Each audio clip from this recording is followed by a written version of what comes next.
Welcome to Wednesday, everybody. This is Penny Higgins, and it's time for this week's Cat Chat with me. Today we're going to talk a little bit about how we deal with cats that we interact with outside. I'm thinking about this today because I had to take one of my own cats to the vet yesterday, and as part of the Mew Mew House mission, I take in cats of all kinds, old, young, injured, special needs, hospice, and the cat that I had to take to the vet yesterday is a semi-feral cat, which makes me think about how do we deal with feral cats, because trust me, when it was time to put this guy into a carrier, he was very feral. So before we move any further, I'd be interested to know where you are, where are you listening from? I don't know, say hi, use hashtag live so that I know that you're here. And if you're watching this on replay, you can comment hashtag replay. I just like to know where people are watching from. It helps me understand who my audience is. I am talking to you now from, I call this my spaceship. This is my home office. It is the one room in this entire house that is cat-free. The cats do get in here from time to time. It's always a bit of a disaster. I need to be able to work without having cats all over me. I love my cats, but that's another story. All right, so here's the thing. When we're walking around, especially this time of year, we're really aware of it. If you see a cat outside, well, I guess this time of year, if you're in the northern part of the northern hemisphere and there's snow all over the ground and you see a cat outside, you're like, oh goodness, what can I do for this animal?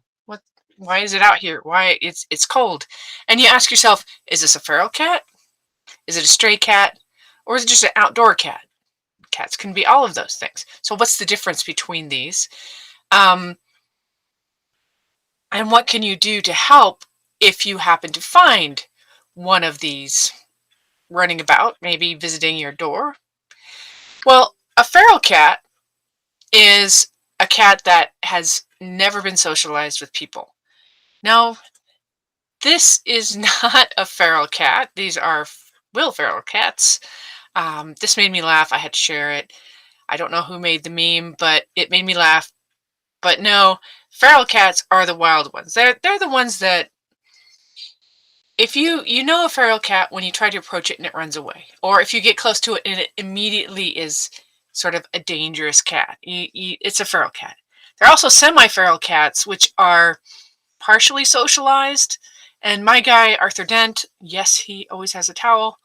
He is semi-feral, so he lives in the house and he gets along well with the other cats and he puts up with me. But like I said, getting him in a carrier, like I had to yesterday, was a bit of an adventure. And it's important to think about if you have a feral or semi-feral cat.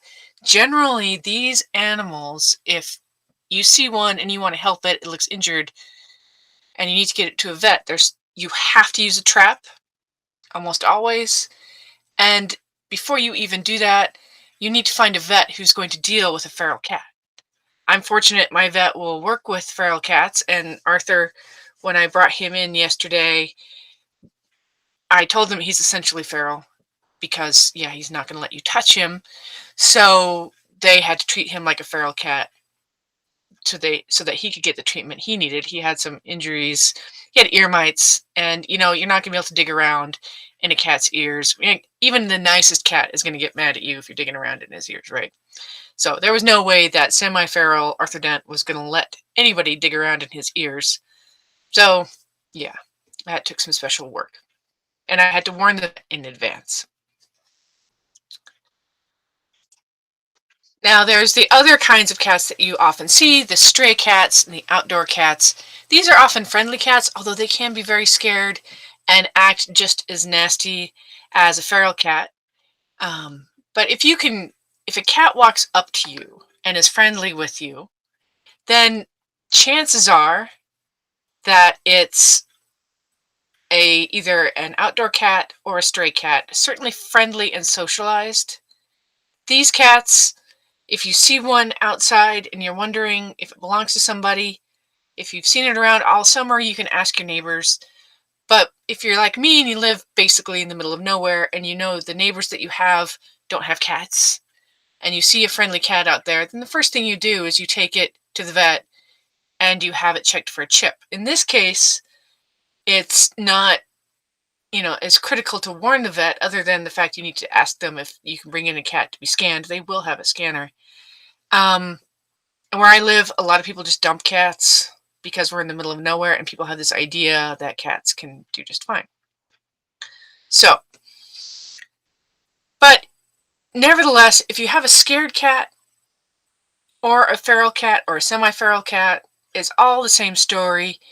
You need to make sure that the vet is aware and prepared for a little feisty, fangy, pointy, angry cat, and they can take measures to deal with that. It's generally not a big deal. For myself, I have my big, long leather gloves that I use it's actually for my fireplace, but when I need to handle Arthur, they go on because, yes, getting him into his carrier, I got bit. I was not injured. Look at that. No blood. But, he was an unhappy guy. So here's my question for you. Yes, this is supposed to be a joke. If you take a cat to the vet to get its nails trimmed, is it getting a pedicure or is it a veticure? Sorry, if it was my fingers to be a pedicure, but anyway. Also, less hilarious mode. If you do see a cat outside, whether it's feral, semi-feral, friendly and scared, and so on, make sure that you have a plan before you trap a cat or catch a cat. Have a plan. I mean, if it's a friendly stray, make a spot for it in the garage. If it's a feral cat that you're going to have to trap, then for the love of all things holy, please, make sure you've communicated with the vet that you're going to bring this cat in. It's very important. And I wanted to show you this. This is Arthur Dent. This is my guy. His towel is not shown. He is a sweet, sweet boy. He's my semi-feral guy. He started out life as a stray or feral kitten who was trapped as part of a trap neuter release program. And when he was just a little bitty boy, he was found to have a broken jaw. So that's how he wound up being in in veterinary care. And rather than releasing him back to a colony in the middle of winter, he was actually trapped in New Jersey, and I'm in New York.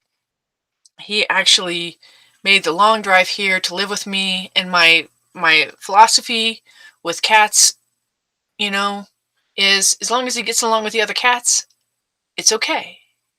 He doesn't have to like me, and he puts up with me. It's been 2 years. I can pet him a little.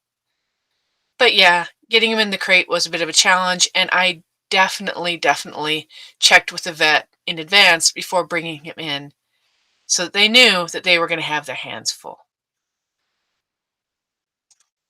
Well, thank you all so much for visiting. I certainly hope that you find this useful and maybe just a little fun. And yeah, let's see here. I do have some comments. What kind of traps do you use for your semi-feral cats? You know what, the best thing for if you set a trap, the live have a heart traps are great if you're going to set them up outside. They work really well. They do make transfer crates that have top opening and side end openings things. For Arthur Dent, I actually used just a regular carrier that has a top loader on it, because to be able to get them in through the top is so much easier than to get them in through the front. So, I mean, if you're going to buy a carrier for a cat, if you have a cat, I would definitely recommend getting at least one top-loading carrier to help make it a little bit easier to get your animals in and out. And it's also super helpful if for whatever reason you have an injured animal, you can lift them up very carefully. So thank you for your question. I can't see your name right now. It's all right. I'll figure that out later. But thank you so much for that question. And if you enjoyed this video, please like it, share it if you can. If you're watching from the private Facebook group, you can't actually share from there, but you can share from the Mimi House page. And you can also share from YouTube where we're streaming. And also, if you're watching from LinkedIn, you can share from there. I hope you all have a lovely and wonderful rest of your week. I hope you stay warm. It's actually above freezing right now here. I'm very excited about it. Thank you so much. Have a lovely day. We'll see you next week.